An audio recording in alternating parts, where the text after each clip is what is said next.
Hello everyone and welcome to a beautiful game from the FIDE Grand Swiss tournament. This is round 2 and we have a clash of prodigies. Gukesh, already 20 years old, he is the world classical champion, faces someone even younger, Kaan Erdogmuş. He is 14 years old and he has broken pretty much every record that there is. We've said it many times. For one, he's the youngest 2600 player ever. He is the fourth youngest player ever to become a grandmaster, only behind Gukesh Karyakin and the youngest ever Abimanyu Mishra. So it is really prodigy number 3 versus prodigy number 4. And it's a pretty wild game. I was watching it live and I thought, okay, I'm definitely showing this. And then when I saw it a little bit more, I was like, yes, I'm definitely showing this. So, and yeah, before we check out the game, just big congratulations to everyone who participated and who won the tournament yesterday. GM Contra Jacko, International Master Green Knight, and Algorithm 123, and all of the 439 players that participated. It was really awesome, and hopefully next arena in October we're gonna make it on a Saturday, maybe on a weekend, and then as you guys said, more of you will be able to participate. But maybe we do a poll and then we'll see how it goes. All in all, it was a lot of fun and the games were really interesting. Now, getting back to the game, Gukesh with white opens with pawn to d4. We have pawn to d5, pawn to c3. Gukesh already acting like a Magnus or some older world champion. You know, he's playing a youngster, and now he just doesn't want to test out theory. He plays the 10th most popular continuation, and that is pawn to c3. And we get this weird line, knight f6, bishop to g5, pawn to c6, and queen to c2, followed by knight to e4. So it's sort of like a Trompovsky, but where you would think it's white to move, or rather it's black to move. And we have the immediate, after bishop to f4, first attacking the bishop, and now bishop to f5. And this is what I meant, that it really looks like a position where it should be white to move, but bishop to f5. And black has 0 problems here, but he does have some clock problems, as he already spent 25 minutes on the clock, and Gukesh is obviously still within his preparation. Just goes queen to b3, and we have queen to b6. Another 4-minute thing from Yağız Kaan, and okay, the queens can be traded off. If you capture, you open up the a file for the black rook, or if you capture some b3, then you open up the a file for the white rook. It's the eternal struggle on the b file. Pawn to f3, challenging the knight, maybe preparing a future pawn to e4 or pawn to g4. We have knight to d6 and knight to d2. Now it's a pretty wild position, but we're already in a completely new game. I forgot to mention it. The completely new game was already when this knight came to e4. So I will put it in the timestamp so you guys can find it. Knight to d7 and pawn to g4. We have bishop to g6 and pawn to h4. And this really doesn't look like a game a world champion is playing against a very, very strong grandmaster. We have pawn to h6, bishop to g2, and pawn to e6, and now pawn to h5. We have bishop to h7 and pawn to e4. Gukesh grabs the full center, and he's ready to advance further. We have pawn to a5 by Yağız Kaan, and now we have a queen trade. Queen captures, knight captures, and now pawn to a4. We have knight b to c4, offering a trade of knights. Gukesh trades. We have captures, and pawn to b3. Just cementing that setup, whatever this setup is, but obviously it's not closed but not yet open, or rather it is closed but not yet open, and we have 4 bishops on the board. So although it's equal, it could really be anything. We have knight to d6, pawn to e5 by Gukesh, grabbing even more space, knight to c8, and now bishop to f1.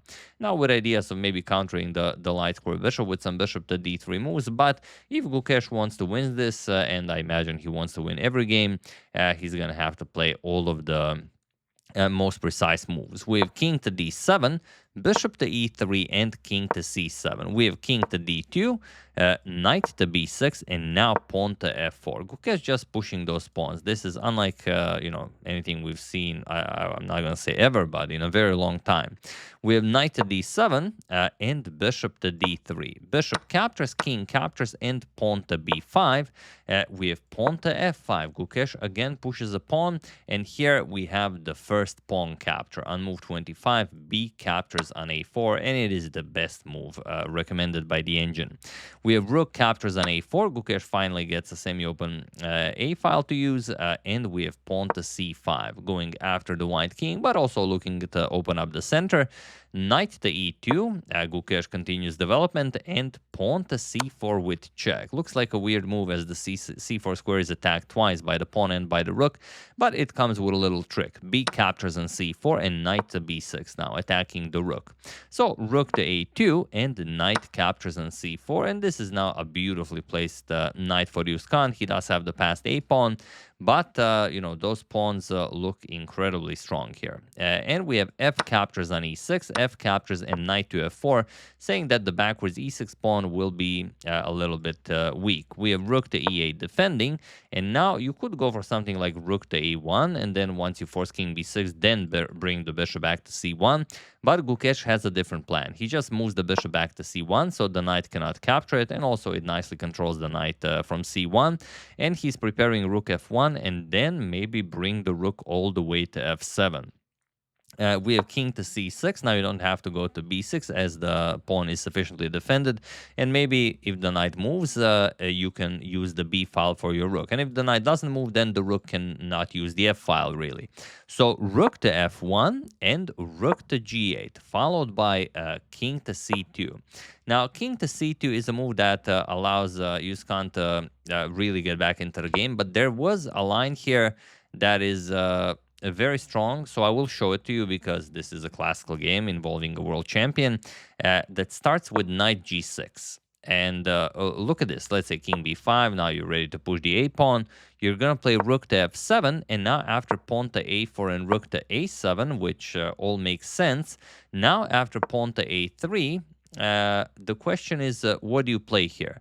The problem is if you go for knight captures on f8 and just try to win by winning the a pawn, that doesn't really work because after rook captures and okay, you can capture the pawn, all of a sudden rook f3 check, and now you're going to have a very, very hard time getting out of all the checks. So for example, rook e3 check, king to f2, rook captures on c3, then the other rook comes into the game, and all of a sudden this becomes maybe even unpleasant for white.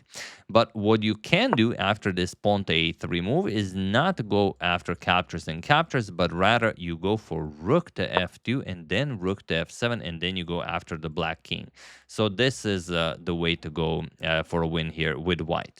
But after rook to g8, Gukesh played king to c2, and now we have bishop to e7, making knight g6 not as impressive because you can just go bishop to g5, and now the same idea of rook f7 is met with the simple bishop captures on c1, king captures, and king b5, and there's nothing to worry about. If you go rook a7, it's pretty useless. For one, the knight is defending, and you don't have time to bring the other rook into the attack because you can just kick away the rook. King b6, if rook to d7, king c6, and the rook has no good squares. You go back, the king goes back, and we would have a repetition here. So after bishop to e7, knight captures on e6 was played, and now we have pawn to g6, going after the h5 pawn and trying to open up the g file for the rook. We have pawn to g5. Gukesh makes it as intense as possible, and the idea is Gukesh wants to create a passed h pawn at any cost. If you play captures, then Gukesh, okay, for the temporary pawn sacrifice, and after rook to h8, you just go rook to h1, and you're gonna pick up the g5 pawn if you need it. If not, I mean the h pawn should be winning. And if you capture with the other pawn, if g captures on h5, then just g captures on h6. Again, you have a passed pawn, and you're just gonna win the game. But here, king to d7 was played. And now there is only one way to win the game, but it's not an easy one to spot. I'm going to make it like a maybe 1, 2, or maybe even 3 pause the video moments for this one. So for those of you who haven't seen the game, how do you win this with white? Believe it or not, knight to f4. and it's not that simple. The idea is pretty tricky. If h captures on g5, then you go knight captures on d5, and if g captures on h5, which looks really awesome, then king d3 traps the knight. The knight on d5 takes away the b6 square from the knight on c4, and there's no move that you can make here. If you go rook to c8 to defend the knight, you just attack it again, rook to a4, and again there are no squares. So it's pretty interesting idea. So that's not going to work. In the game, rook g to f8 was played, which is the best move. And now it seems like, Gukesh will have some problems here, but he played this move pretty much instantly, meaning that, okay, now the knight cannot capture on d5 or on g6 as the rook on f1 hangs, so he just moves it to g1. And now it's again very interesting because whatever Kaan plays, his position is lost. He played bishop captures on g5, which is actually one of the top moves recommended by the engine. And now there is only one way to win this for Gukesh, and he does it. Knight captures on d5. And if you were wondering maybe about captures on g6, if you capture on g6, then again you run into rook f2 check, and after king b1, rook to b8 with check, and after king a1, you can trade, and after you trade everything, let's say captures and captures, rook to b2 check, you're completely inactive here. You're not going to be able to do anything. So after bishop captures on g5, knight captures on d5, Gukesh finds the best move in the position. And to make it even more interesting, this is move 39. So we're reaching time control, and they need to make one more move to gain additional time on the clock. As you can see, Gukesh is down to 3 minutes, Kaan down to 38 seconds. We have king to c6 attacking the knight, and now it's time for Gukesh to make the winning move, and it's the only winning move on the board. So feel free to pause the video and win the game for Gukesh while I give you a couple of seconds.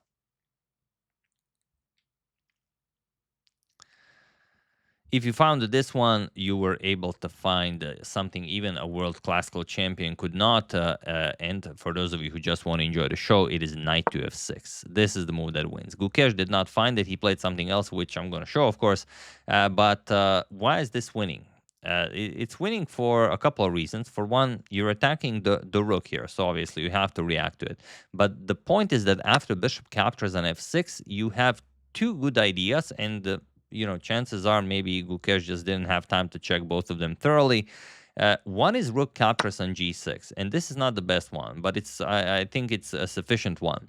And the reason now is that after knight captures on e5, you will play d captures on e5, and after rook captures on e5, you will play bishop captures on h6. You will attack the rook here, defending the bishop. So you have to play rook to f7, and now maybe Gukesh calculated all the way to here, and then he missed this rook to a4 idea, which is a disgusting move to find, especially from that position with the clock ticking. You have to reach move 40, and the point is that now you're not going to lose the pass pawn because there's a rook to f4, and okay, black loses the bishop, and white wins easily.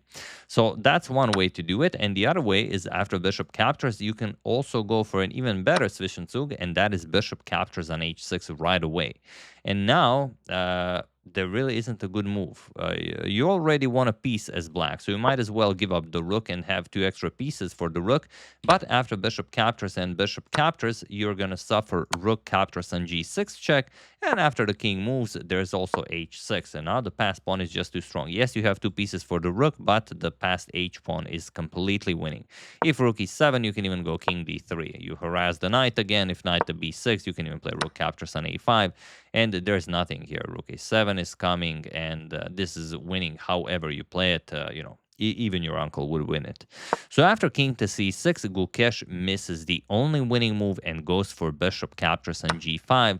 And now we have king captures on d5, and all of a sudden Gukesh's king can no longer be activated, and that beautiful pawn center will never become mobile. So here we have bishop to f6. You could also capture on h6, but preventing any checks along the second rank seems like the more important idea. But Kaan just plays g captures on h5. We have rook to g7, now threatening some nasty ideas here. But he says, all right, I've survived enough. Let's call it a day. Rook captures on f6, and that's it. There's nothing more for Gukesh to do here.